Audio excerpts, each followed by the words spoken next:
Boa tarde, pessoal. Tudo bem com vocês? Todo mundo já pegou sua prova 7? E a nota foi boa? Mais ou menos? Foi, né? Foi boa, né? Acho que a maioria tinha uma nota boa. Eu não cheguei a olhar a média, mas eu creio que a média tenha sido boa também. Pois é, então vamos começar a nossa aula de hoje. E eu só queria lembrar que na aula passada eu deixei um exercício para casa. Então, vocês fizeram? Fizeram, né? Muito bem.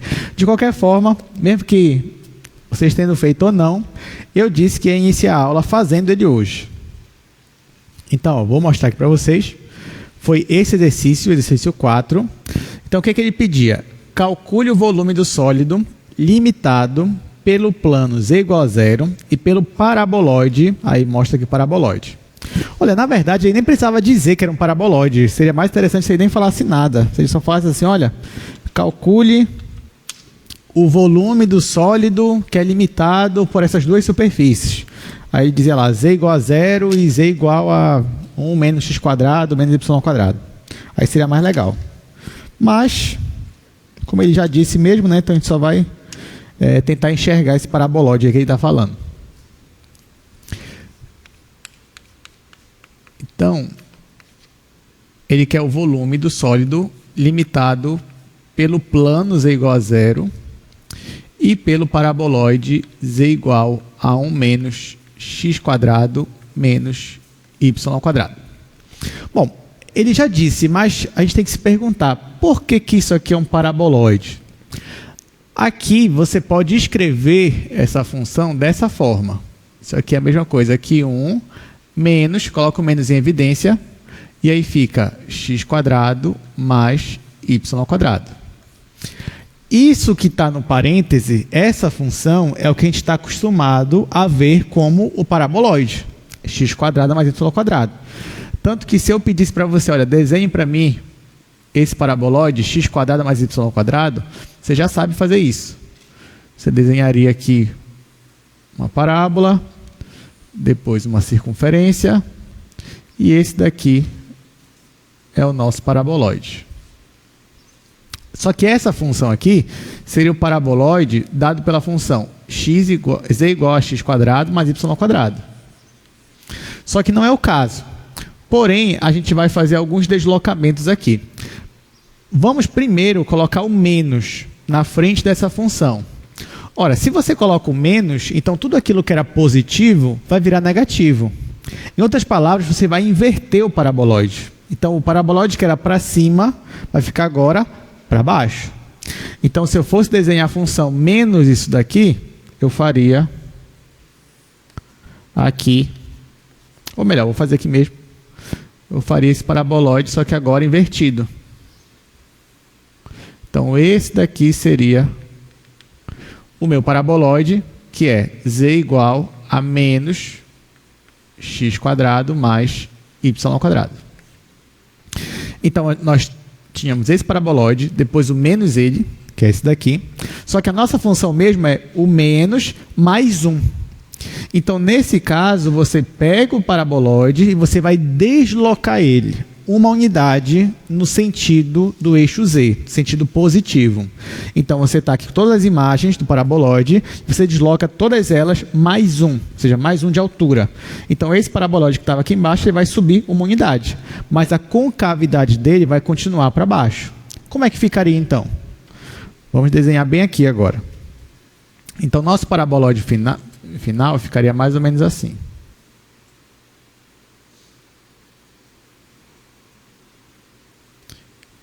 Então, isso daqui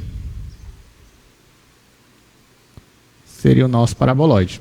Então, essa daqui é a nossa função. Z igual a 1 menos x quadrado menos y quadrado.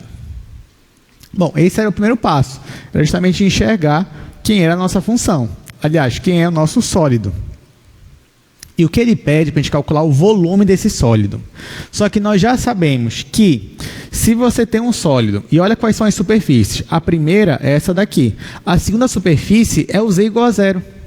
Então, nós já sabemos que toda vez que você calcula uma integral dupla de uma superfície ou de uma função, você está calculando o quê? O volume, principalmente se ela for não negativa. Você está calculando o volume do sólido formado pela superfície e o que está abaixo dela. até chegar no chão, que é justamente isso daqui.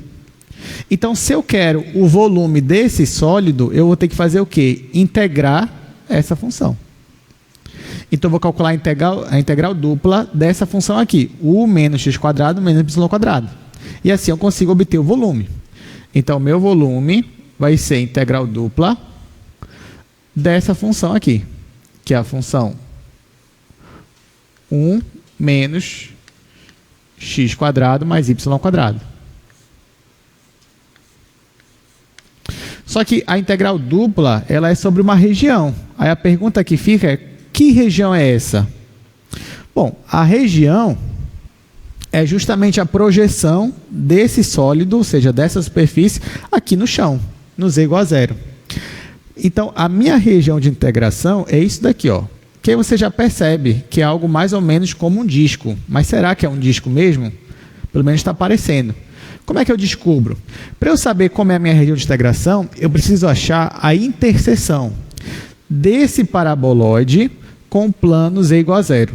Então, eu tenho que achar a interseção entre essas duas superfícies. Como é que eu acho essa interseção? Lá em cálculo 1, quando você tinha dois gráficos, duas curvas, você queria achar a interseção delas, você igualava o y. Aqui é a mesma coisa. Só que, no caso, a gente vai igualar o z.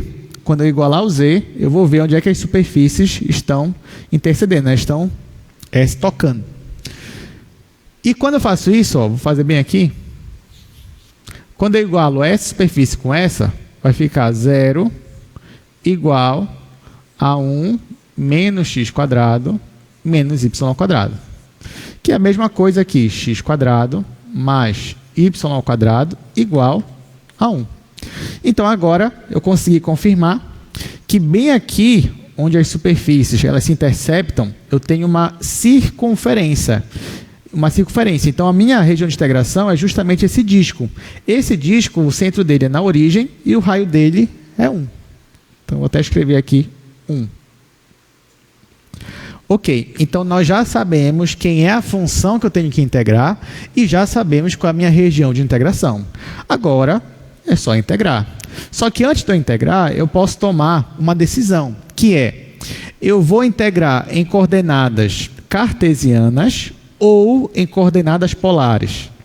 Para que eu consiga tomar essa decisão de uma forma assim, bem mais simples, é só eu olhar para a região.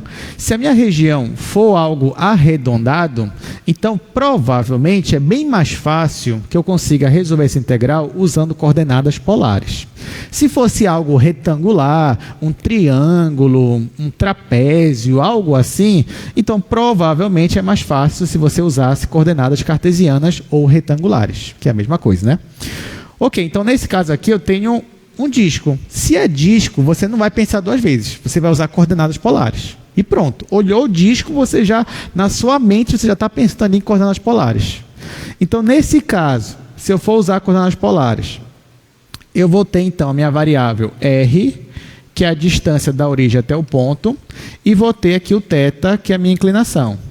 Para eu formar esse disco aqui que vocês estão vendo, o meu R vai de quanto até quanto? De 0 até 1. Então, o R vai de 0 até 1. E o θ, ele vai de quanto até quanto?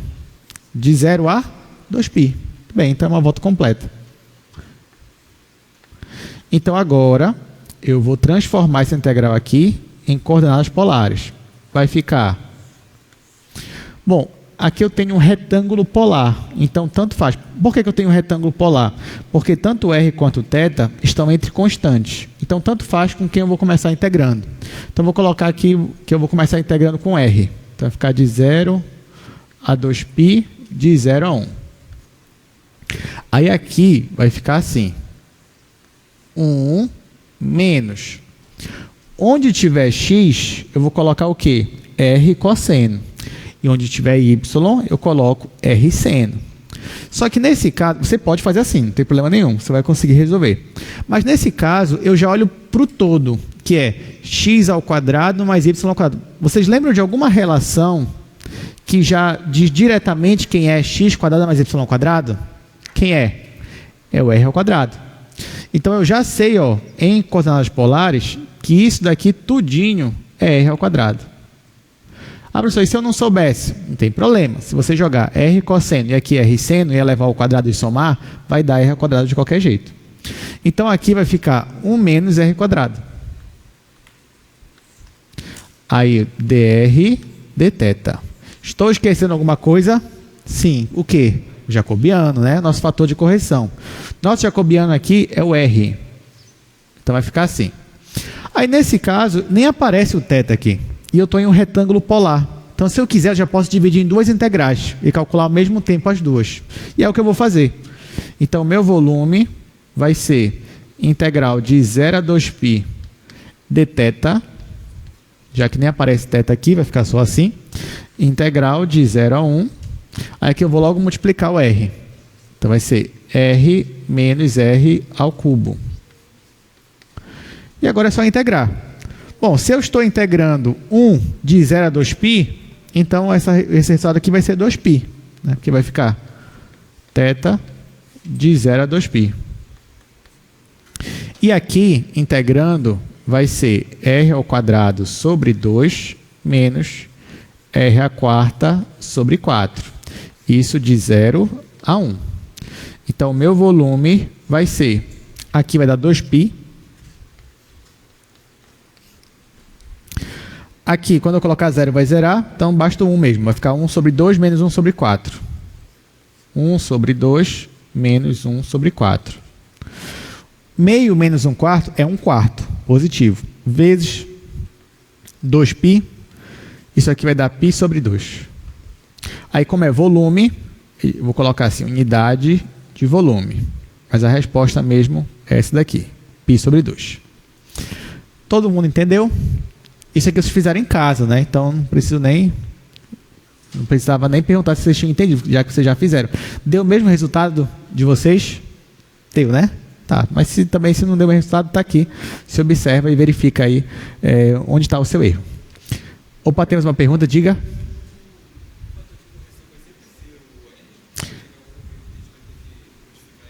Boa pergunta. Olha, o que ele perguntou agora é se o fator de correção vai ser sempre R ou se vai chegar um momento que vocês vão ter que calcular de novo o jacobiano. Bom, toda vez que você mudar para coordenadas polares, uma integral dupla, o jacobiano sempre vai ser R. Isso a gente provou lá por aqui determinante.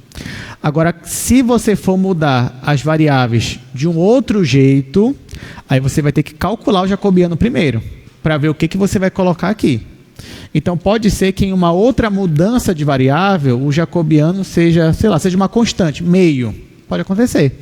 Aí você vai ter que colocar meio ali. Tudo depende da forma que você mudou as variáveis.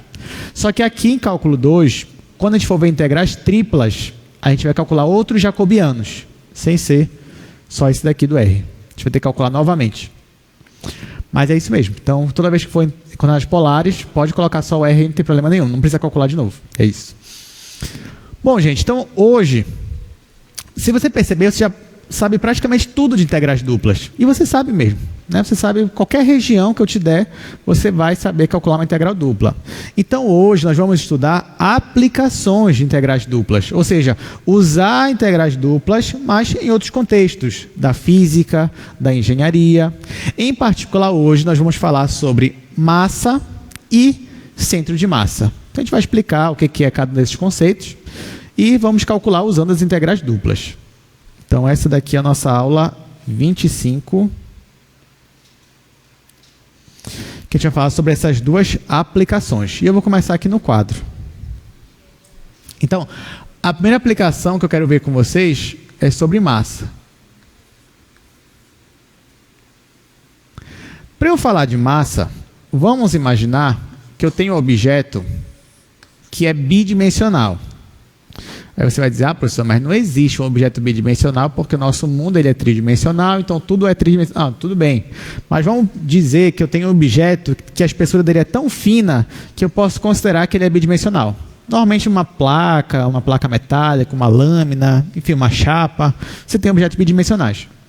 Vamos dizer que desse objeto você sabe a densidade dele. Então, densidade é uma unidade de massa por metro quadrado. Ou por metro cúbico, né? Ou é volume ou é área. Mas nesse caso aqui que eu estou considerando um objeto bidimensional, então a minha densidade vai estar em quilo por metro quadrado. E bora dizer que a densidade dele é 3 quilos por metro quadrado. Aí digamos que eu peça para você, calcule a massa desse objeto. Aí o que você vai fazer? Você sabe a densidade. Você pensa assim, a cada metro quadrado desse objeto, eu tenho 3 quilos de massa. Então, o que eu tenho que descobrir é qual é a área dele. Bom, se é um retângulo, eu sei calcular a área. Basta eu calcular a base vezes a altura. Aí, só para simplificar, bora dizer que aqui é 1, aqui é 4, aqui é 1 e aqui é 3. Então, para este retângulo aqui, eu percebo que a área dele vai ser a base, 4 menos 1 é 3, vezes a altura, 3 menos 1 é 2. Então, a área dele é 6 metros quadrados. Já é uma placa bem grande, né? 3 metros quadrados aqui, 2 metros quadrados aqui. E se eu fosse querer calcular a massa dessa placa, o que eu ia ter que fazer? Eu ia calcular, multiplicar a densidade, que é 3 quilos por metro quadrado, vezes a área dele, que é 6 metros quadrados. Ora, quando eu faço isso, até simplifico até as unidades, sobra o quilo. 3 vezes 6, isso aqui me dá 18 quilos. Então, você consegue calcular massa tranquilamente, porque você entende o que é uma densidade, você entende que para calcular massa, tendo a densidade, basta você descobrir a área, e depois você multiplica a densidade, e aí você obtém a massa sem problema nenhum. Só que esse exercício aqui, ele é meio sem graça. Por quê? Porque eu te dou um objeto que é retangular, que é fácil de calcular a área dele, e a densidade da falo que é constante. Mas, gente, na vida real, densidade constante é difícil, né? Porque assim, os objetos, eles não são totalmente uniformes. Eles têm, dentro da composição deles, vários componentes, né? Várias misturas ali, o que faz com que a densidade de um objeto ela esteja variando ao longo do objeto. Até a nossa densidade, por exemplo, nossa densidade, quilo por metro cúbico, se a gente fosse tirar, a gente ia ver que a densidade nossa ia variar. A densidade do nosso braço, a diferença da densidade do nosso pescoço, por exemplo, e assim por diante. Então, a densidade, ela não é variável, né? Na realidade, a densidade, aliás, a densidade ela não é constante, né? Muitas vezes a densidade ela é variável. E nesses casos, o que a gente vai fazer para calcular a massa? Então, agora sim, agora que vem a parte legal. Então, essa aqui é a parte sem graça, então vou até apagar. Isso aqui não interessa para a gente. E agora, vamos dizer que nós temos um objeto que nem retangular é, para ficar mais legal ainda. Um objeto assim, que tem esse formato. Então, o objeto ele tem esse formato e eu não sei qual é a massa dele, mas eu sei que a densidade em cada ponto é dada por uma função. Olha só, eu estou dizendo que a densidade dele está variando. Então, por exemplo, nesse ponto aqui, talvez a densidade seja 2 kg por metro quadrado. Aqui já é 1 kg, aqui pode ser meio, aqui já pode ser 3, e assim por diante. Mas uma coisa é certa, para cada pontinho desse objeto, eu sei qual é a densidade dele. E a pergunta é, eu consigo descobrir qual é a massa? Olha, perguntando assim, parece ser uma missão impossível para a gente. Deus, como é que eu vou descobrir a massa se a densidade toda está variando? Para cada ponto é diferente. Impossível. Mas não é impossível porque nós temos os conhecimentos de cálculo 2. E para resolver esse problema, eu vou usar uma estratégia que não é nova para a gente. Olha só o que eu vou fazer. Eu vou pegar esse objeto e colocar dentro de um retângulo. E vou dividir em subretângulos. Então, a primeira coisa que eu vou fazer é colocar este objeto dentro de um retângulo. Depois que eu faço isso, eu vou dividir o objeto em subretângulos. Então, dividi o meu objeto em subretângulos. Ok. E você sabe, né? A densidade fora da região D, a densidade vai ser 0.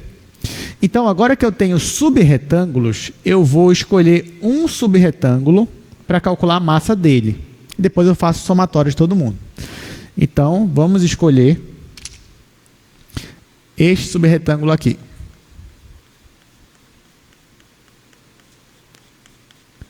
E além disso, eu vou escolher um ponto desse subretângulo para ser meu representante. Vamos escolher esse ponto bem aqui, por exemplo. Aí, olha só. Digamos que agora o meu problema é calcular a massa só desse subretângulo. Aí ficou mais fácil, pelo menos. Porque aqui, pelo menos, eu sei calcular a área dele. A área dele é base vezes altura. E para simplificar ainda mais, eu dividi de tal forma que cada subretângulo tem a mesma área. Que eu vou chamar de ΔA. Então, nesse caso, a massa desse subretângulo, a massa dele, que eu vou chamar de M e J, vai ser igual à área dele vezes a densidade. Mas você vai me dizer, professor, mas mesmo nesse subretângulo, a densidade está variando em cada ponto dele. E é verdade. Mas para resolver esse problema, não tem esse ponto aqui que eu escolhi, que é o meu representante, eu calculo a densidade nesse ponto e eu considero, a partir de agora, que em todo o retângulo, esse subretângulo, a minha densidade é constante.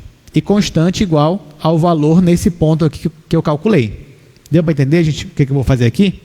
Tá, então, se a minha densidade agora é constante, é o que eu estou considerando, então a massa dele vai ser a densidade aplicada nesse ponto aqui, que vai ser x e j asterisco, y e j asterisco, vezes a área, que eu estou chamando de ΔA. Com isso, eu obtenho uma aproximação da área desse meu subretângulo. E se eu quero, da área não, né, da minha massa. E se eu quero uma aproximação da massa total, então a massa total vai ser aproximadamente o somatório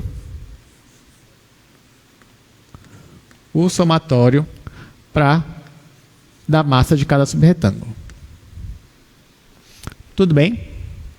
Aí tá, só que você vai dizer, tá, professor, beleza, mas isso aqui é só uma aproximação, né? E não parece ser uma aproximação boa. Assim, desse jeito aqui, realmente não vai ser uma aproximação tão boa. Porém, se eu tivesse mais subretângulos, ou seja, se fosse uma partição mais fina no eixo X e no eixo Y, então eu teria um valor cada vez mais próximo do valor real da minha massa. E se por um acaso eu tivesse infinitos subretângulos, aí eu conseguiria obter o valor exato da minha massa. Então, para eu conseguir a massa, o valor real dela, ela vai ser igual ao limite, quando colocar aqui N e O tender ao infinito, que é N e O, é esse pessoal aqui, ó, quando I vai de 1 até N, J vai de 1 até O. Das massas, que são isso daqui. Que são as minhas densidades, vezes o meu elemento de área. Pronto. Então, ó, se esse limite desse somatório duplo existe, então eu consigo obter a massa que eu queria desde o início. Só que a gente não vai escrever assim, por mais que essa expressão seja bonita, a gente não vai escrever. A gente vai escrever isso daqui em forma de integral. Porque você já percebe que isso daqui é a definição de integral. Integral dupla de Riemann. Então, na verdade, a minha massa, ela vai ser calculada como sendo a integral dupla sobre a região da função densidade. O professor quer dizer, então, que todo aquele trabalho, que eu achei que ia ser um trabalho assim enorme, trabalho difícil, é, na verdade, o trabalho que eu vou ter de calcular essa integral aqui? Então, agora que a gente tem essa fórmula, ficou muito mais fácil para a gente calcular a massa de objetos bidimensionais. Se você tiver a densidade, basta você calcular a integral dupla da densidade. E aí você obtém a massa do seu objeto. Então, pronto, ficou bem mais simples, né? Então, agora a gente vai usar esta fórmula para calcular a massa de alguns objetos. Mas perceba, ó, que isso aqui é só uma aplicação. Mas na hora que você for calcular mesmo, isso aqui você já sabe calcular. É uma integral dupla. Aí, se você quiser usar coordenadas cartesianas, você pode. Coordenadas polares, você pode. Fica a seu critério, dependendo do formato do seu objeto. Então, agora, bora aqui para o slide. Bom, então estamos na aula 25, onde estamos falando sobre aplicações de integrais duplas, começando com densidade de massa, depois ainda vamos falar sobre centro de massa. Bom, começando com a massa, nosso objetivo era encontrar a massa de um objeto desse daí. O que nós fizemos? A gente dividiu esse objeto em vários subretângulos. E para calcular a massa de um subretângulo, basta eu multiplicar a densidade, que eu estou considerando agora constante, vezes meu elemento de área. Se eu quiser exatamente saber quanto é a minha massa, então a massa vai ser o limite dessa dupla soma de Riemann, o que vai me dar essa integral dupla. Então agora que você já sabe, é só aplicar a integral dupla e aí você obtém a massa do seu objeto. Vamos lá, exercício 1. Uma massa distribuída sobre o disco, ele me dá esse disco aqui, de modo que a densidade é dada por... a densidade aqui ele fala que é em quilos por metro quadrado, é a unidade dela. Aí o que ele pede? Pede a minha massa total. Então é isso que a gente vai fazer. A gente vai calcular a massa total para esse exercício. Olha, aqui você percebe que ele me dá a função, que é a função da densidade, e ele me diz que o meu objeto ele é um disco. Centro na origem, raio 1. Então aqui não tem nenhum mistério para a gente. Você já coloca aqui o plano cartesiano. Você já desenha aqui a sua circunferência. E a nossa região é esse disco. Aí no caso, só lembrando que o raio dele é 1. Nesse caso, o que a gente vai fazer? Eu já sei que para calcular a massa de um objeto, basta eu calcular a integral dupla da função densidade. Então aqui a massa vai ser a integral dupla sobre o disco da minha função densidade, que é raiz quadrada de x quadrado mais y quadrado. Só que quando eu olho aqui para a minha região, que é um disco, eu já sei que eu vou usar coordenadas polares. Então, o que eu quero saber é qual é a variação para r e para θ. Aí, de novo, isso aqui é o mesmo que a gente fez ainda agora. O r vai de 0 a 1 e o θ vai de 0 a 2π. Com isso, eu obtenho essa região. E vou substituir aqui. Como eu estou no retângulo polar, tanto faz com quem eu vou começar. Então, colocar de 0 a 1, de 0 a 2π. Aí aqui, eu teria que substituir logo, né? R cosseno, R seno. Porém, como nós vimos anteriormente, eu sei que r ao quadrado é igual a x ao quadrado mais y ao quadrado. E também r é igual a raiz de x quadrado mais y ao quadrado. Então, toda essa raiz aqui, ela vai virar só r, que vai ficar melhor para a gente. Então, toda essa raiz vai virar só r. Aí eu estou integrando primeiro em θ, depois em r. Claro que você já sabe que nós não podemos esquecer aqui, ó, o jacobiano. Então, nós temos aqui o r que veio da função e o r que veio do jacobiano. Aí aqui eu vou separar em duas integrais. Vai ficar a integral de 0 a 2π dθ, integral de 0 a 1, r ao quadrado, dr. A minha massa, então, vai ser θ de 0 a 2π e r ao cubo sobre 3 de 0 a 1. Bom, quando eu colocar 0, vai zerar. Então, aqui vai ficar 2π e aqui vai ficar 1/3. Então, no final, 2/3 de π. E agora eu tenho a unidade é em quilos. Então, este meu objeto aqui, ele tem aproximadamente aqui uns 2 quilos e pouquinho. 2 quilos e pouquinho esse objeto. Agora, vocês perceberam que ficou muito mais fácil, né? Assim, antes, se a gente não soubesse o que a gente aprendeu hoje, se eu pedisse para você essa questão aqui, ela ia parecer difícil. Você ia falar, nossa, não faço ideia. Mas agora que você já sabe, ó, você resolve em 2 linhas, acabou a questão. Então, assim você consegue achar qualquer massa de um objeto que você tenha a densidade dele. Próximo exercício. Olha só, uma massa, vai aparecer uma massa distribuída em uma chapa triangular. Agora está falando de um triângulo. E ele me dá a densidade também em quilos por metro quadrado.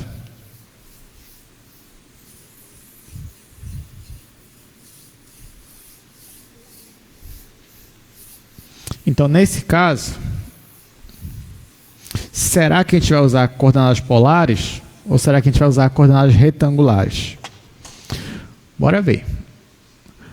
A minha densidade, ela é a função x vezes y, e o meu triângulo é formado pelos vértices 1 e 0, 1 e 1 e 0 e 1.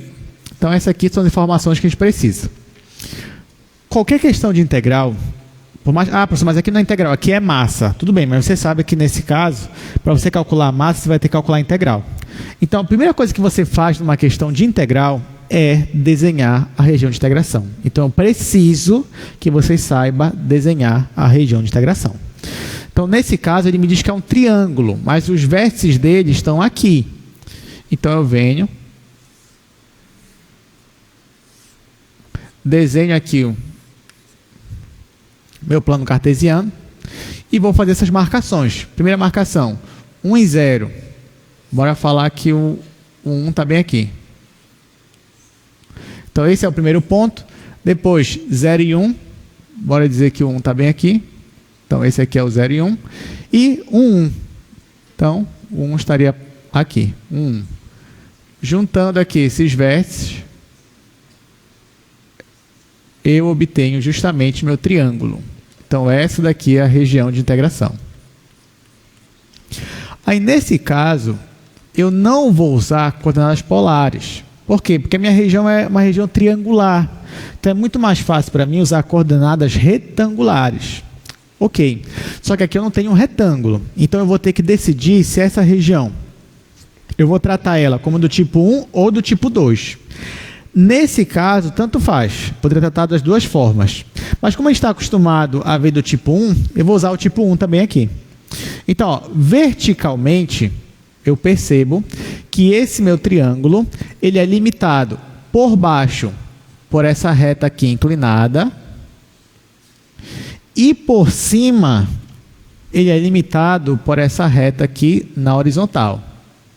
Ora, será que eu consigo representar uma reta horizontal e uma reta inclinada como uma função y em função de x? Consigo, né? Então, por exemplo, essa reta aqui, horizontal, ela seria o gráfico de qual função? Y igual a quanto? Y igual a 1. Então, toda vez que y é igual a uma constante, você tem uma reta horizontal. Está aqui, y igual a 1. Agora, e essa reta inclinada? Ela também seria uma função y igual a alguma coisa. Como eu tenho uma reta inclinada, isso daqui eu já sei pelo menos que é uma função afim. Isso vem lá do meu ensino médio. Então, o que é uma função afim? Uma função do tipo ax mais b. Você aprendeu no seu ensino médio que se você tem dois pontos de uma reta, você consegue achar a função. Você consegue achar o gráfico, usando os pontos. E outra, se você já sabe onde é que a sua função corta o eixo y, melhor ainda, porque onde ela corta o eixo y é justamente o b. Se ela corta ali em 1, então aqui no lugar do b, eu já coloco 1. E agora, só falta eu usar esse outro ponto para achar quem é o A. Perceba que nesse ponto aqui, quando o meu x é igual a 1, o y é 0. Então, quando o meu x é 1, o y é 0. Aí, nesse caso, como é que vai ficar aqui? O y é 0 e o x é 1. Então, vai ficar A mais 1. O que significa que A é igual a menos 1. Então, essa minha função aqui é menos x mais 1. O que significa que eu posso escrever assim, como 1 menos x. O que faz sentido, né? Porque, ó, se o x é 0, o y é 1. E se o x é 1, o y é 0. Que bate com o que a gente desenhou aqui. Então, essa daqui é a nossa função. Nossa função que limita a minha região por baixo. E essa daqui é a função que limita a minha região por cima. Então, sabendo disso, a minha limitação para y vai ser y é maior ou igual que essa função aqui, 1 menos x, e menor ou igual que essa função aqui, que é 1. Isso aqui é do tipo 1. Então, se eu já coloquei y entre funções, o meu x eu vou colocar entre constantes. Então, essa minha região aqui, olhando para x, ela começa em x igual a 0 e termina em x igual a 1. Então, x está entre 0 e 1. Tendo essas limitações, eu consigo montar a minha integral. Então, voltando para cá, a minha massa vai ser a minha integral. Aí eu já escrevo, o y está entre 1 menos x e 1. E o meu x está entre 0 e 1. Note que, se eu estou tratando isso aqui como uma região do tipo 1, então eu não posso mais escolher. Eu tenho que começar integrando por y e depois por x. Se fosse tipo 2, aí seria o contrário. Mas aqui não. Então eu começo em y, depois em x. A minha função de densidade é essa daqui, x vezes y. Então eu coloco x vezes y, dy dx. Pessoal, chegando aqui, eu já estou feliz com vocês. Chegando aí, ó, você desenhou a região de integração, entendeu, conseguiu chegar na integral, eu já fico muito feliz. Porque a partir daqui é basicamente cálculo 1, se você parar para pensar.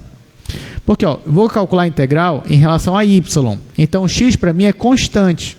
Então, vou integrar só y, que vai ficar y ao quadrado sobre 2.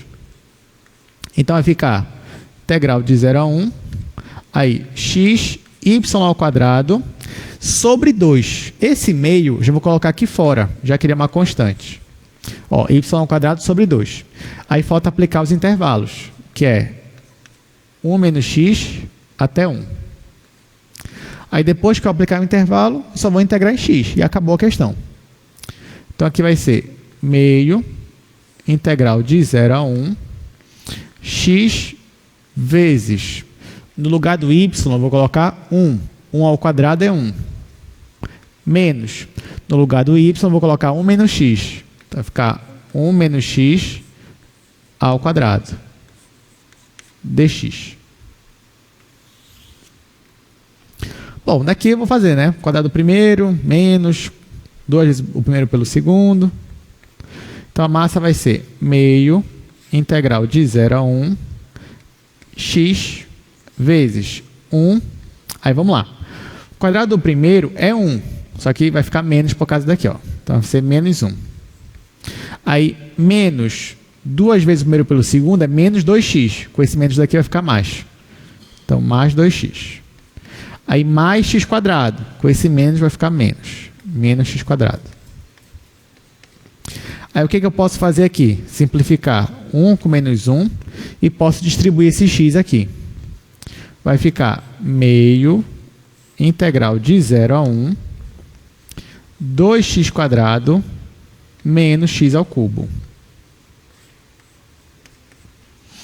E agora eu vou calcular a integral, que vai ser meio, aqui, 2/3 de x ao cubo, menos x à quarta, dividido para 4. Isso de 0 a 1. Bom, quando eu colocar 0 vai zerar, quando eu colocar 1 vai ficar só os coeficientes. Então, a minha massa vai ser meio vezes 2/3 menos 1/4. Vou tirar MMC, que é 12. Então, vai ser meio vezes 12. 12 dividido para 3 é 4. 4 vezes 2 é 8. 12 dividido para 4 é 3. Vezes 1 vai ficar 3 ainda. Então, no final, isso aqui vai dar 8 menos 3, que é 5. Dividido, 2 vezes 12, 24. Então, 5 sobre 24 quilos é a resposta final. E pronto. Alguma pergunta? Alguma dúvida? Tá fácil? Tá, né? Só calcular a integral dupla. Tá, gente? Agora, a gente vai falar sobre a segunda aplicação, que é falar sobre centro de massa. Bom, eu não sei se vocês chegaram a ter contato com esse assunto de centro de massa. Como eu sei que muitos não tiveram contato, ou mesmo que tivessem, não lembram, então eu vou fazer primeiro uma introdução aqui, para a gente poder falar depois de integrais duplas. Para eu poder falar para vocês o que é centro de massa. Aliás, o que ele é até fácil de perceber, fácil de lembrar. Agora, o que a gente quer, ou seja, como calcular ele, aí eu vou precisar de um passo a passo aqui, precisar mostrar para vocês. Então, ó, vamos começar a falar agora sobre centro de massa. Bom, basicamente, centro de massa de um corpo seria um ponto onde você pode considerar que toda a massa desse corpo está concentrada naquele ponto. Bom, é claro, por exemplo, se tem uma pessoa lá que tem, por exemplo, 50 quilos, né? Ou melhor, vamos colocar menor, uns 30 quilos, por exemplo, e você conseguiria carregar essa pessoa, ficaria mais fácil ainda se você conseguisse concentrar esses 30 quilos em um único ponto e você carrega só naquele ponto. Seria mais fácil. Então, centro de massa justamente é esse ponto, onde você pode considerar como se toda a massa estivesse ali. Por exemplo, imagine que você tem um objeto aqui, ó, esse objeto aqui, posso até considerar ele bidimensional, pelas dimensões, e se eu pudesse dizer onde é o centro de massa dele, eu ia chutar que o centro de massa dele é o centro do objeto mesmo, o centro geométrico dele. Então, o centro dele ficaria mais ou menos por aqui. Ó, ficaria mais ou menos por aqui, ó, soltei. Então, é basicamente como se nesse ponto toda a massa dele estivesse concentrada. E aí fica até mais fácil de eu equilibrar. É claro que você poderia me dizer, professor, mas isso daí não é o centro de gravidade, já que você está usando o peso. De fato é. É claro que aqui eu posso dizer que eles coincidem, o centro de massa e o centro de gravidade. Mas a realidade é que por mais que existam centro de massa, centro de gravidade e centro geométrico, aqui nós só vamos falar do centro de massa. Tá? Então, para a gente, centro de massa é esse ponto onde toda a massa está concentrada nele. A pergunta que a gente quer responder agora é, dado um corpo, como é que eu acho o centro de massa dele? Ah, já sei, por tentativa e erro. Eu saio aqui procurando pontos que eu vou conseguir equilibrar. Não. Então, a gente tem que ter uma solução aí mais prática, né? Mais inteligente para a gente achar o centro de massa de um objeto. Então, é isso que eu quero falar com vocês agora. Para eu chegar na fórmula final, e é uma fórmula bem bonita, já adianto para vocês, eu preciso primeiro falar para vocês sobre como é achar um centro de massa de um sistema unidimensional e de partículas ainda. Então, ó, vamos lá. Primeiro caso. Vou colocar assim, caso 1. Aí eu vou escrever sistema unidimensional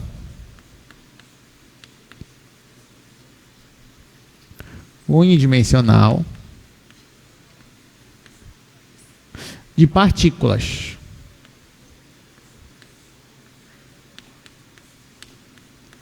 Então, antes de eu procurar achar o centro de massa de um objeto bidimensional, de um corpo extenso, eu vou primeiro querer achar o centro de massa de um objeto que é unidimensional e que nem é um objeto em si, são partículas dentro de um sistema. Para isso, eu gosto de usar o exemplo de uma gangorra, que a gangorra a gente pode considerar que ela é como se fosse um objeto unidimensional. Então imagina que você está ali passeando, passando por um parque, vê um playground, nesse playground você vê duas crianças brincando na gangorra. Então o nosso sistema vai ser formado por essas duas crianças, essas duas partículas, e um ponto de apoio que é o ponto da gangorra. Então esse é o nosso sistema. Então olha só, eu vou representar a gangorra como sendo apenas uma linha. Então, essa daqui vai ser a nossa gangorra. Vou estender um pouco mais ela.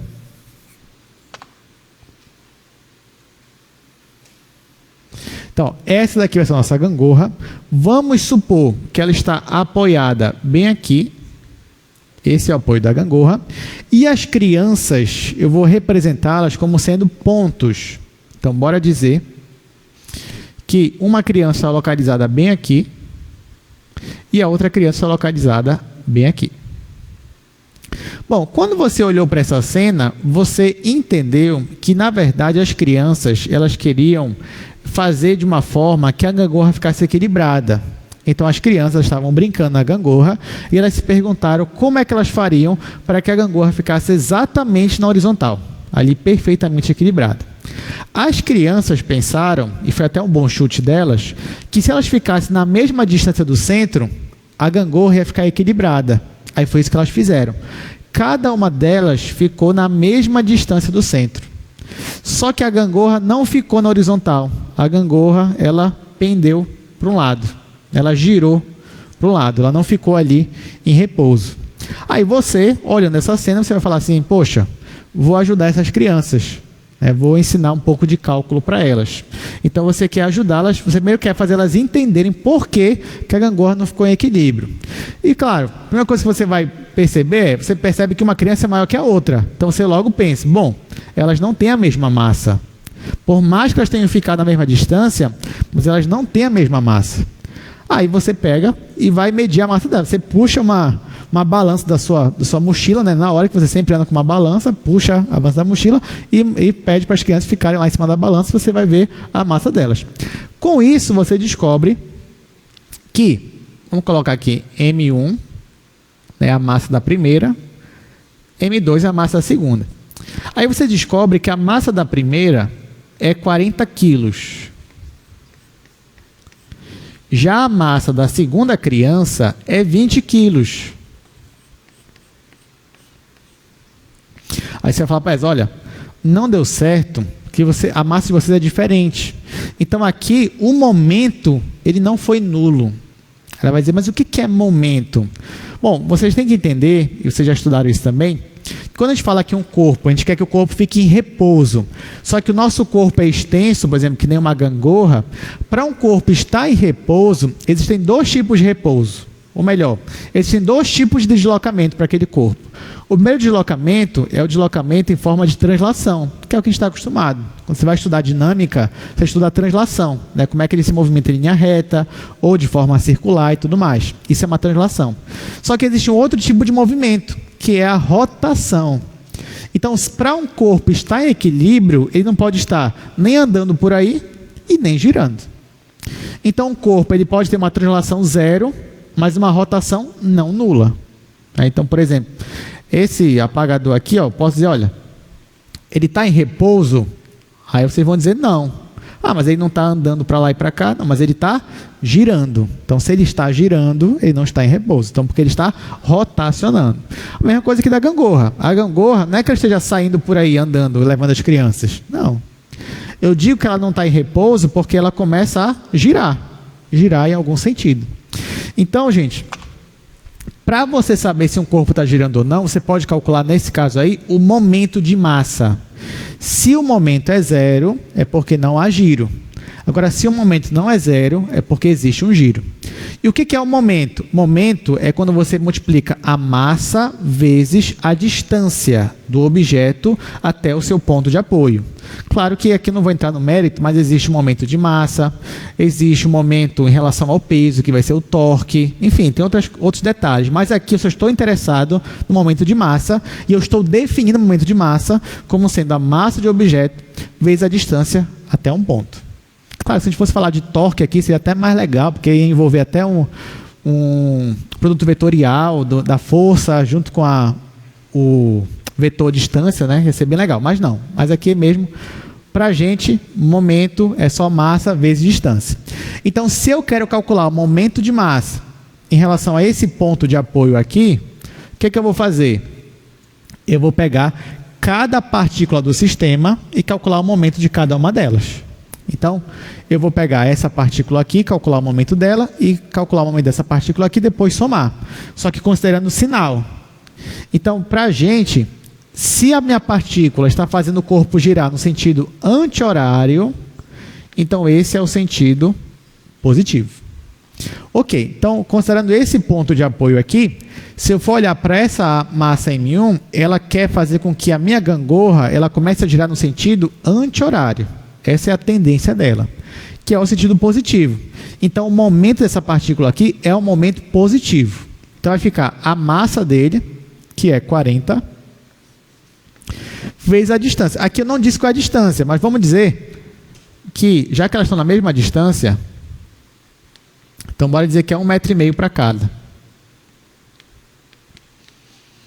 É 1,5 metro para cada. Então, vai ficar 40 vezes 1,5. Aí mais o momento dessa partícula aqui. Só que essa partícula faz a gangorra girar no sentido horário, nesse sentido aqui. Então esse sentido dela é negativo. Então vai ficar menos 20, que é a massa dela, vezes a distância, que é 1,5. Fazendo essa conta aqui, no final vai dar um momento igual a 30. A unidade aqui vai ser quilômetro. Então, o momento, ele não deu nulo. Por isso que essa gangorra aqui, ela está girando, ela está rotacionando. Mas não é isso que a gente quer. A gente quer que o momento seja zero. A gente quer que a gangorra ela fique em repouso. A gente quer ajudar essas crianças. O que a gente vai fazer, então? Olha, existem duas formas. Uma, que eu vou dizer que é muito mais trabalhosa, e a outra que é muito mais simples. Mas eu quero começar com a muito mais trabalhosa. Bora dizer que você chega e fala assim, não, já sei. Fiquem aí, paradas, onde vocês estão, não se mexam, que eu vou pegar, vou quebrar esse apoio aqui e vou construir ele em outro lugar. Vamos dizer que essa fosse a solução de vocês. Melhor solução do mundo, né? Aí tá. Se vocês fossem fazer isso, aí então, ó, quebramos aqui o apoio. Você sabe me dizer onde você precisaria colocar esse apoio? Ou melhor, primeira pergunta. Será que existe um ponto onde eu colocasse esse apoio que eu ia conseguir equilibrar a gangorra? O que vocês acham? A resposta é sim, existe. Esse ponto onde a gangorra estaria equilibrada é justamente o centro de massa. Pensa, por exemplo, que você tivesse uma régua, pense na gangorra como se fosse uma régua, e cada criança é um peso na régua. E você quer colocar aqui o seu apoio em um ponto da régua, de modo que fique equilibrado, a régua não gire. Esse ponto que você quer achar é o centro de massa. Então, aqui nesse caso, existe o centro de massa? Existe o centro de massa do sistema. Se eu conseguir achar o centro de massa e colocar o apoio em cima dele, aí sim a minha gangorra vai ficar equilibrada. Então vamos lá, gente. Beleza. Segunda pergunta. Onde é esse centro de massa? Vocês conseguiriam achar? Onde vocês arredariam esse apoio aí? Para onde? Para a esquerda. Muito bem. Quanto para a esquerda? Quanto mais ou menos para a esquerda vocês arredariam esse apoio? 1 metro, 2 metros, meio metro, meio metro? Então, vamos tentar meio metro. Então, vamos arredar esse apoio meio metro. Ora, se eu fizesse isso, ia ficar assim, ó. Vamos colocar o apoio aqui, uma criança aqui, a outra criança aqui. Então, agora, aqui é 1 metro e aqui é 2 metros. Bom, aqui ainda é 40 quilos e aqui é 20 quilos. Agora, se eu fosse calcular o momento, esse momento aqui ainda é positivo, ia ficar 40 vezes 1, que é 40. E esse daqui ainda é negativo, só que vai ficar 20 vezes 2, que também é 40. 40 menos 40 vai dar 0. Então, realmente, vocês acharam. Então, onde está o centro de massa desse sistema? Ele está a meio metro à esquerda desse apoio aqui. Então, se eu quiser equilibrar, eu teria que colocar esse apoio meio metro para a esquerda. Só que essa seria a sua solução? Claro que não, né? Você não ia pedir para a criança ficar parada, você ia quebrar as leis da física, ia quebrar esse apoio, as crianças iam ficar ali paradinhas como se tivesse uma pausa de um filme, depois você colocar. Não. Então, o que a gente vai fazer? Por que eu primeiro queria que vocês soubessem onde estava o centro de massa? Está a meio metro. Porque uma segunda solução, e melhor para a gente, seria... Já que eu não posso quebrar o apoio e colocar ele meio metro, que é onde eu sei onde está o centro de massa, sabe o que eu posso fazer? Pegar as partículas e deslocar as duas ao mesmo tempo meio metro. Então é como assim, ó, ao invés de eu fazer isso aqui, deslocar daqui para cá, é como se eu estivesse pegando a gangorra e jogando para cá, meio metro, que ia ter o mesmo efeito. Do mesmo modo, o meu apoio ia ficar para cá. Se eu fizesse isso, o meu apoio ia ficar assim, ó. Ia ser mais ou menos aqui, ó. Então, uma das crianças, ó, o meu apoio não mudou. O meu apoio ainda está bem aqui, no meio da gangorra. Só que agora, a primeira criança está bem aqui. Eu desloquei ela meio metro para a direita. Então, se ela estava a 1,5 metro, agora vai ficar 1 metro de distância. E essa daqui, deslocando meio metro para a direita, se ela estava a 1,5 metro, vai ficar 2 metros agora. Então, daqui para cá, fiquei com 1 metro, e daqui para cá fiquei com 2 metros. Com isso, já que aqui é 40 quilos e aqui é 20 quilos, eu consegui equilibrar a minha gangorra. E aí resolvi o problema das crianças, fiz elas felizes e aí posso ir feliz também para minha casa, né? Moral da história, o que eu aprendo com tudo isso? Agora vamos esquecer, por enquanto aqui o playground, vamos esquecer. Bom, o que eu queria que vocês percebessem, o que ficasse na mente de vocês, era que se eu sei onde é o centro de massa de um sistema unidimensional de partículas, basta eu pegar todas as partículas e deslocar a mesma distância que eu precisava do centro de massa, todas elas. Se eu faço isso, eu entro no equilíbrio e o meu novo momento é zero. Em outras palavras, olha o que eu estou dizendo, que se eu pegar aqui, for calcular o momento, depois que eu já desloquei as partículas, o que é o momento? É o somatório da massa, das massas, vezes a distância. Só que se eu pegar as distâncias e deslocar todo mundo exatamente o valor do centro de massa, que eu estou chamando de x barra, então esse novo momento vai ser zero. Então, só estou falando aqui simbolicamente o que nós fizemos aqui no playground. Então, se você pegar todas as massas e deslocar exatamente o valor do centro de massa, o meu novo momento vai ser zero. Agora eu vou manipular essa equação aqui, de modo que eu ache uma fórmula para esse x barra. Aí eu vou dividir isso aqui em dois somatórios.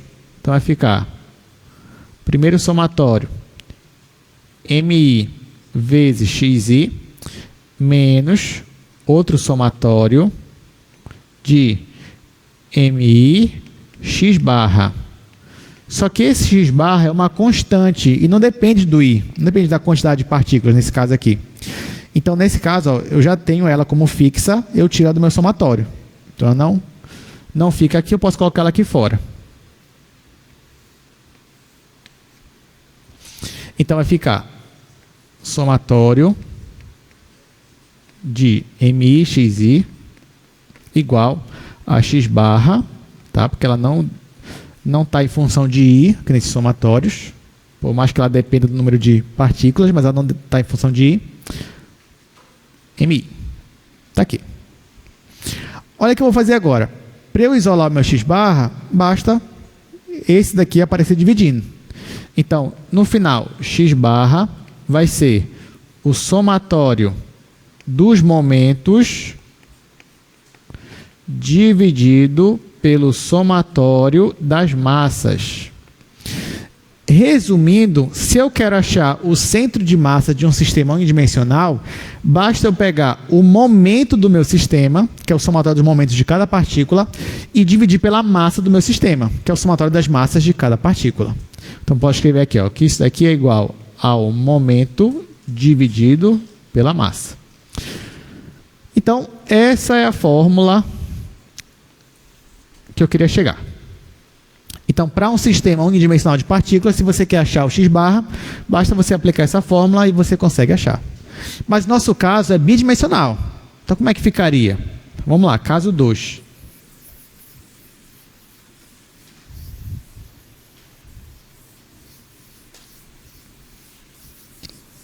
Então, vamos falar do caso 2.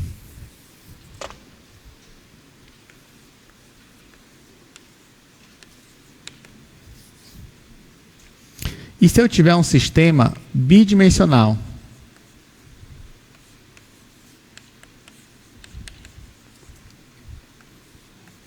Também de partículas, ou seja, ainda não é um corpo extenso.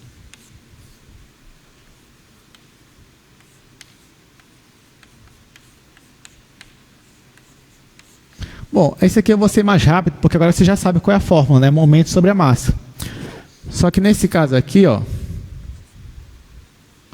eu tenho o plano cartesiano.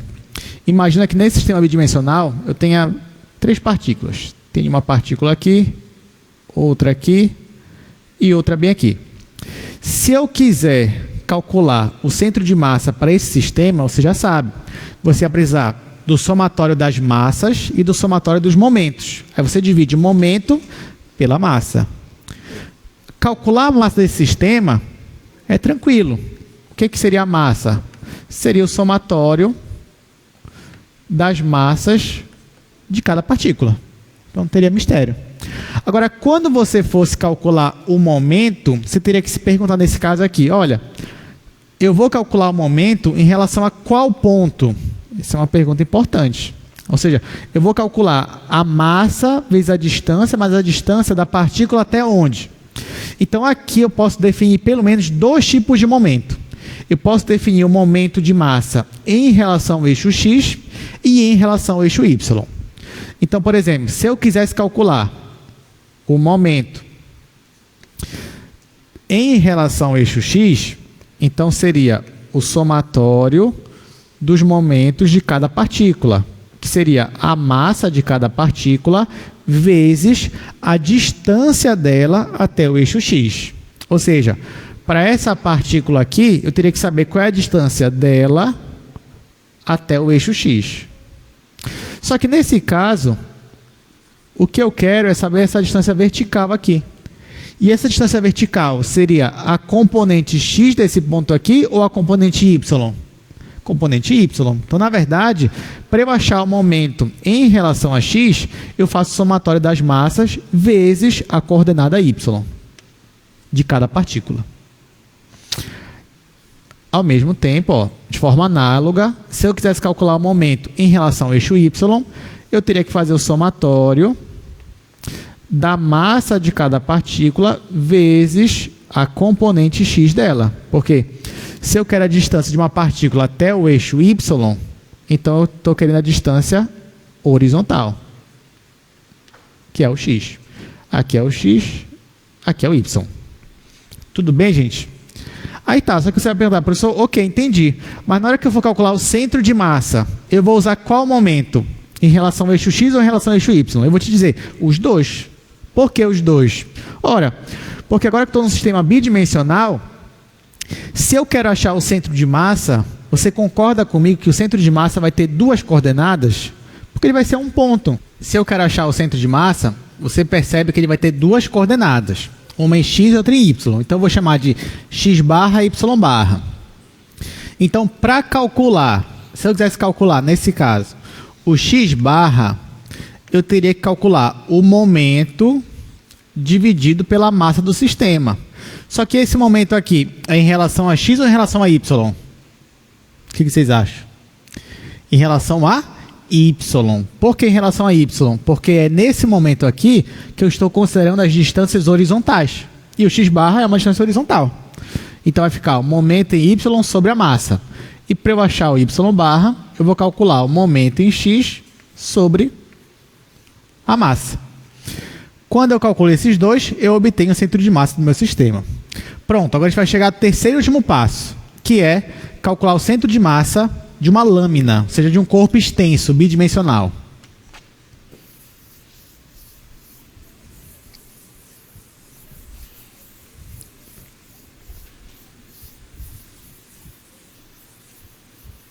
Aí, bora ver como é que vai ficar.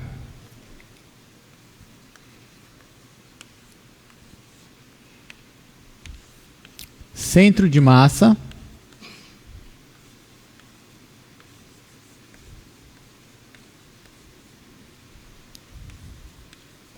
de uma lâmina. Na verdade, é um objeto bidimensional.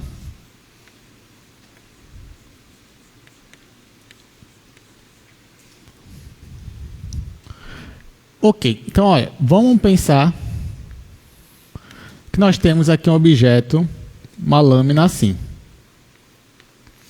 Aí eu quero que você calcule para mim o centro de massa dessa lâmina. O que você vai fazer? A mesma coisa de antes, olha. A gente vai pegar, vai dividir isso daqui em vários subretângulos.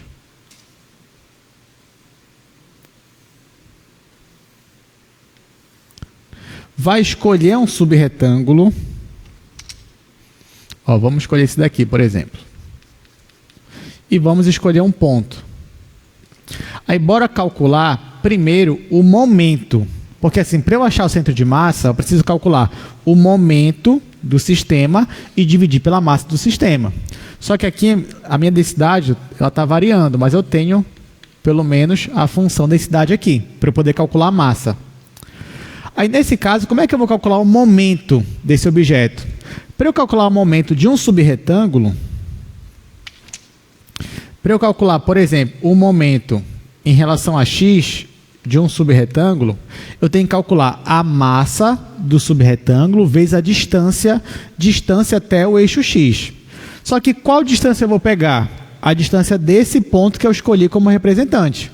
Então, eu vou pegar a distância vertical desse ponto, ou seja, a coordenada y desse ponto, e multiplicar pela massa. Então, essa coordenada aqui, y, vai ser y e j asterisco, vezes a massa. Como é que calcula a massa desse retângulo? Vai ser a minha densidade, aplicar nesse ponto, que nem eu fiz ainda agora, vezes ΔA. Isso daqui é para um subretângulo. Se eu quisesse de todos, eu faço o limite do somatório, que eu já vou fazer daqui a pouco. Mas primeiro, se eu quero também o momento em relação ao eixo y, eu pego a distância horizontal a partir desse ponto que eu escolhi, que é o x e j estrela, ou asterisco. Aí, vezes a densidade, vezes ΔA. Bom, aí você já sabe que se eu quiser, finalmente, a fórmula do momento em relação a x para esse meu objeto, basta eu passar o limite dos somatórios, o que vai me dar uma integral dupla. Então, vai me dar uma integral dupla da minha função densidade vezes y. Então, o que vai mudar aqui é que vai aparecer agora um y. Y vezes a função densidade. Da mesma forma, se eu quero calcular o momento em relação a y, vai ser integral dupla de x, né, o x que está aparecendo aqui, vezes a minha função densidade.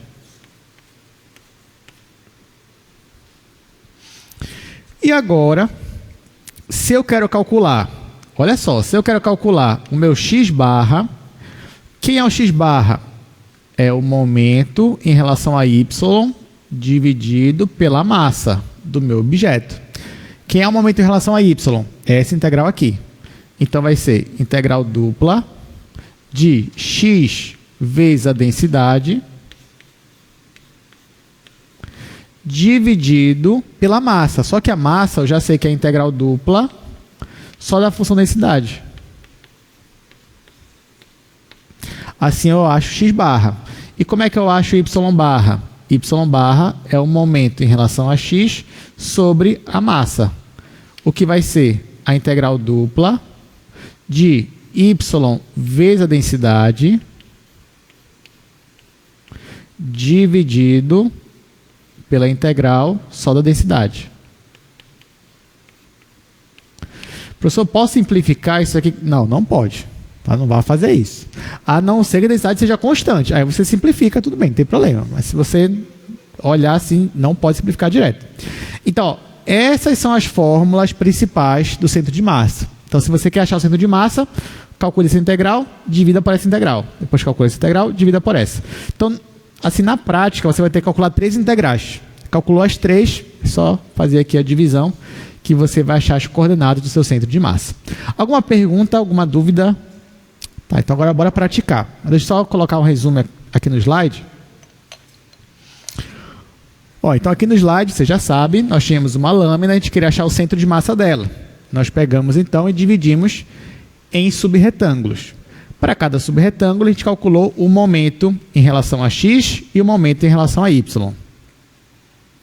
O momento em relação a x, por exemplo, seria dado pelo limite desses somatórios aqui de Riemann, o que vai me dar uma integral dupla por definição. Então, o momento em relação a x é a integral dupla de y vezes a densidade.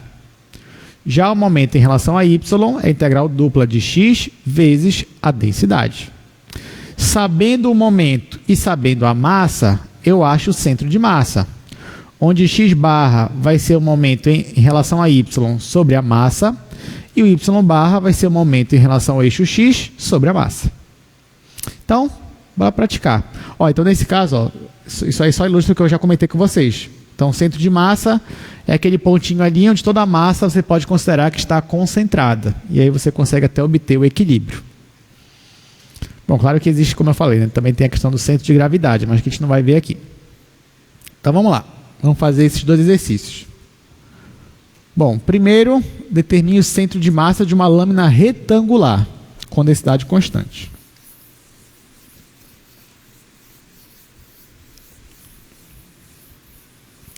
Olha, gente, repare o seguinte, nessa questão, ele não me disse, ele disse assim, olha, a lâmina é retangular, mas ele não me deu a posição exata dela no plano cartesiano. Sabe por que ele não fez isso? Porque a minha densidade ela é constante. Isso é importante a gente ver. Então, olha só. Esse aqui é o primeiro exercício. A minha densidade é constante. Então, ao invés de eu escrever ρ de xy, eu vou escrever só ρ. Quando eu escrevo só ρ, eu quero dizer que é constante.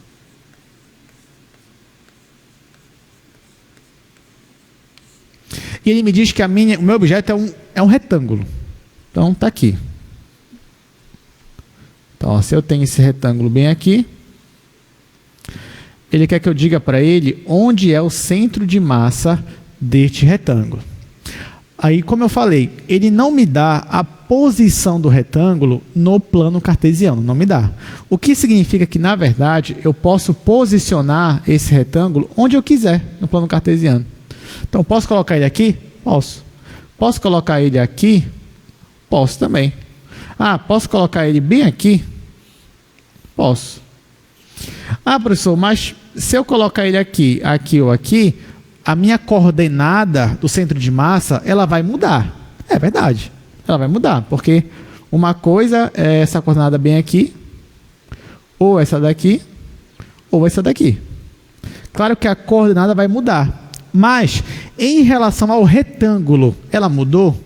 Em relação só ao retângulo? Não. Ela está na mesma posição em relação ao retângulo. E é isso que me interessa. É isso que ele quer saber. Ele quer saber se você tem um retângulo e você tem a densidade constante, onde é que ficaria o centro de massa dele? É claro que se essa densidade não fosse constante, fosse assim, ó, densidade, por exemplo, igual a raiz quadrada de 1 mais x quadrado mais y quadrado. Aí, nesse caso, ele teria que falar onde é a posição do seu objeto. Porque se ele me dá uma densidade, subentende-se que é porque ele já sabe onde está o objeto e aí a densidade ficou dessa forma. Tá? Mas como é constante, então eu escolho a posição. Aí tá, e no caso do retângulo, eu vou escolher essa posição aqui. Eu quero que a base dele, o final da base, coincida ali com o limite no eixo x. E o final da altura coincida com o limite no eixo y. Então, ó, vou desenhar assim o meu retângulo.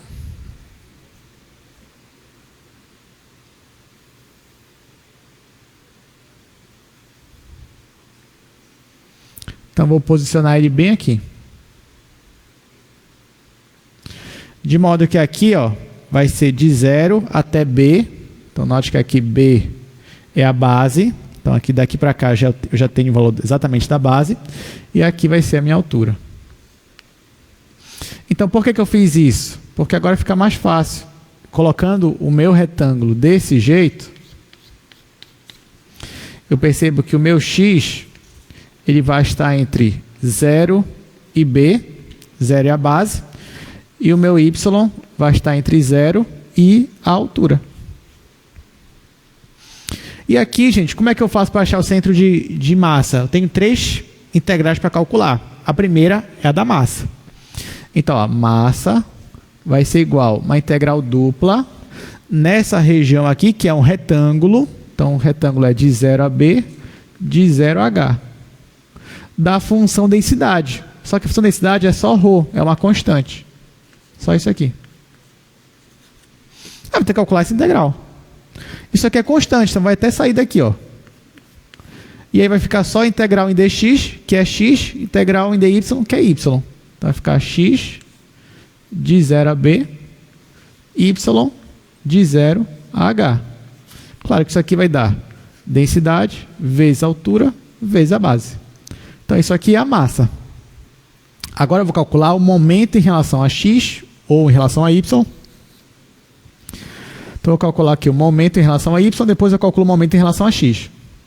Então, para eu calcular o momento em relação a y, e perceba que numa questão dessa, a sua região de integração é sempre a mesma. O que vai mudar é só a função aqui de dentro, que aqui era só ρ. Agora vai ficar ρ vezes x. Mas pelo menos a região de integração e os limites de integração vão continuar os mesmos. Então, aqui ó, vai ficar de 0 a h. E aqui vai ficar de 0 a b. E aqui vai ser x vezes ρ. Aí dx, dy. Aí o ρ vai sair. Integral de x, x² sobre 2, de 0 a b. Integral só de dy é y, de 0 a h.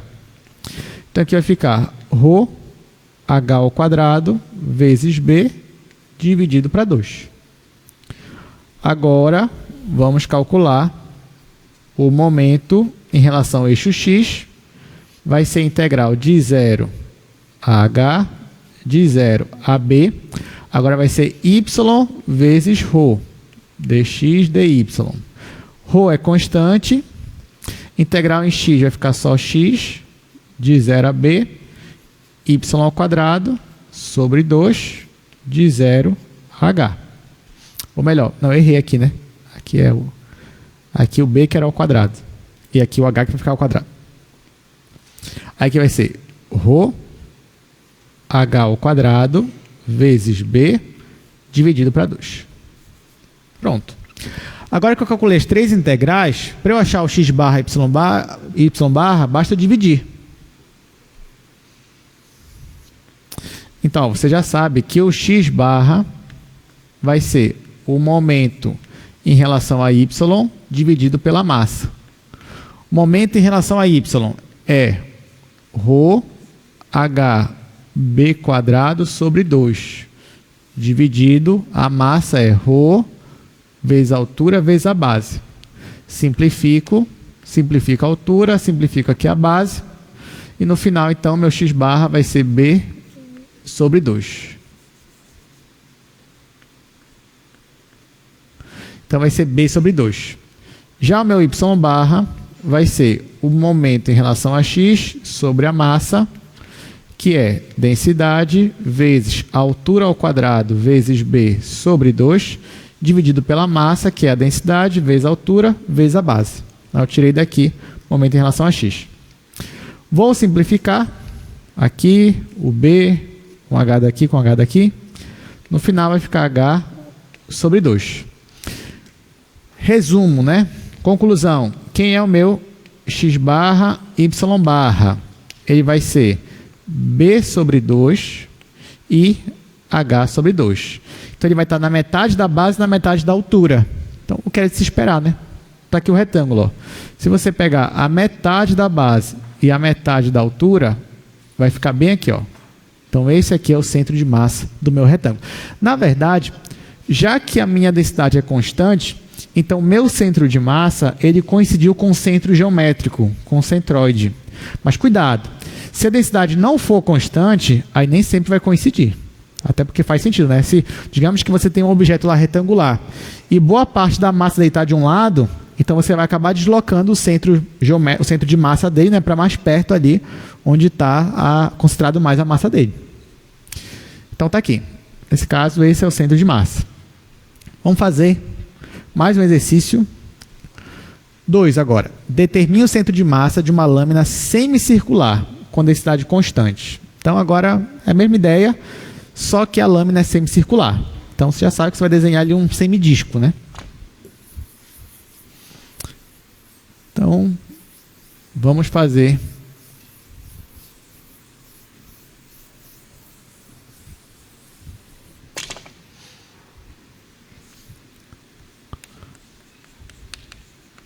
olha, a mesma ideia, gente, é uma densidade constante. Ele não me dá a posição do semidisco. Eu posso escolher. A lâmina é semicircular. Dessa vez, eu não vou usar a mesma estratégia de antes. Eu não vou colocar ele aqui, ó. Não vou colocar. Sabe por que eu não vou colocar? Porque já que é um semidisco, eu vou usar coordenadas polares. Ah, professor, mas eu posso usar? Pode, gente. Aqui a fórmula aqui é uma integral dupla, né? Mas se eu quiser passar essa integral dupla para coordenadas polares, você pode. Ou passar de baixo, ou a de cima, ou as duas, pode usar. Então, a forma que você vai calcular a integral pode ser a forma que você quiser, desde que seja uma forma válida. Então, como eu vou usar coordenadas polares, eu já vou posicionar esse semidisco no centro, já que eu vou querer saber o raio e o θ. Então, olha o que eu vou fazer. Então, a minha lâmina seria algo assim. Vem aqui, vou chamar de R maiúsculo. Aí ele quer saber o centro de massa para esse objeto. Então, vou calcular a massa, o momento em relação a x, o momento em relação a y. Eu vou usar coordenadas polares. Então, tenho que verificar que o meu R, nesse caso, ele começa em 0 e termina aqui, nesse R maiúsculo. Já o θ, ele começa em 0 e ele vai até onde, nesse caso aqui? Até π, né? Porque ele não completa uma volta toda, não, é só meia volta. Então, aqui é π. Então, vamos lá. A massa era para ser integral dupla sobre essa região aqui, vou chamar de D, só da minha densidade, que é constante. Eu vou transformar isso aqui para coordenadas polares. Então, vai ficar, densidade psi, ela é constante, integral de 0 a R, integral de 0 a π. Aqui dentro ficou só a função 1, mas como eu transformei, eu vou precisar do jacobiano, então vai ficar R dθ dr. Agora é só calcular, posso dividir em duas integrais, vai ficar ρ r ao quadrado sobre 2, de 0 a R maiúsculo, e θ de 0 a π. Aí no final isso aqui vai dar ρ vezes π vezes R ao quadrado sobre 2. Então isso aqui é a minha massa. Vamos calcular agora o meu momento. O meu momento em relação a y, que seria a integral dupla de x vezes ρ. Aí, nesse caso, ρ é constante, vai sair. Aí, em polares, coordenadas polares, vai ficar de 0 a π, de 0 a R. Ó, tinha um x aqui, mas o x é R cosseno, então vai ficar R cosseno vezes o jacobiano, que é R. Então, essa aqui é a minha integral. Então, eu vou integrar o R ao quadrado e vou integrar cosseno. Então, isso aqui vai ficar ρ, R ao quadrado, aqui R vezes R, R ao quadrado. A integral é R ao cubo. R ao cubo sobre 3, de 0 a R. E aqui a integral do cosseno é seno. Vai ficar seno de θ, isso de 0 a π. Só que aqui, quanto é o seno de π? É 0. Quanto é o seno de 0? É 0 também. Então, por causa dessa integral aqui, todo mundo vai zerar. Então, o momento, olha só, o momento em relação a y é 0. Tá? Para essa minha figura. Agora, vamos calcular o momento em relação a x.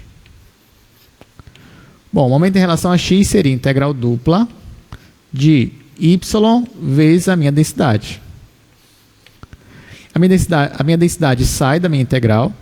Aqui vai ficar de 0 a π, de 0 a R. O y vai virar R vezes seno. E tem o jacobiano aqui, que eu vou colocar R. dr dθ. R vezes R, R ao quadrado. Então, a integral disso vai ser ρ, R ao cubo sobre 3, isso de 0 a R. A integral do seno é menos cosseno. Vou colocar o menos aqui na frente logo. Vou colocar o menos aqui na frente. E aí, cosseno de θ de 0 a π. Vou continuar aqui embaixo. Então, ó, o momento em relação a x vai ser... Bom, aqui quando eu colocar o R maiúsculo, vai ficar R maiúsculo. R ao cubo sobre 3. E 0 vai ser 0. Então, vai ficar menos a densidade R ao cubo sobre 3. Agora o cosseno. Cosseno de π é menos 1. Então, vai ficar menos 1 menos cosseno de 0, que é 1. Então, menos 1. Aí, cuidado. Aqui, gente, cuidado para você não zerar isso aqui. Isso aqui não é 0. Cosseno de π é menos 1. Cosseno de 0 é 1, mas tem esse menos da fórmula. Então, vai ficar menos 1, que vai dar menos 2. Aí, menos com menos aqui vai dar mais. Então, no final, vai ter 2/3 de ρ R ao cubo. Então, terminamos as 3 integrais. Para finalizar, só falta a gente calcular o centro de massa. Então, vamos lá. X barra primeiro. X barra é o momento em relação a y sobre a massa. Só que quanto é o momento em relação a y que a gente calculou? É 0. Então, isso aqui é 0. E o x barra é 0. Ah, a pessoa quer dizer que não tem x barra? Não, tem. É porque a localização dele é no x igual a 0. Então, x barra igual a 0. Tá, bora ver agora o y barra. Y barra vai ser o momento em x sobre a massa. O momento em x, em relação ao eixo x, é isso daqui. É 2 ρ R ao cubo sobre 3.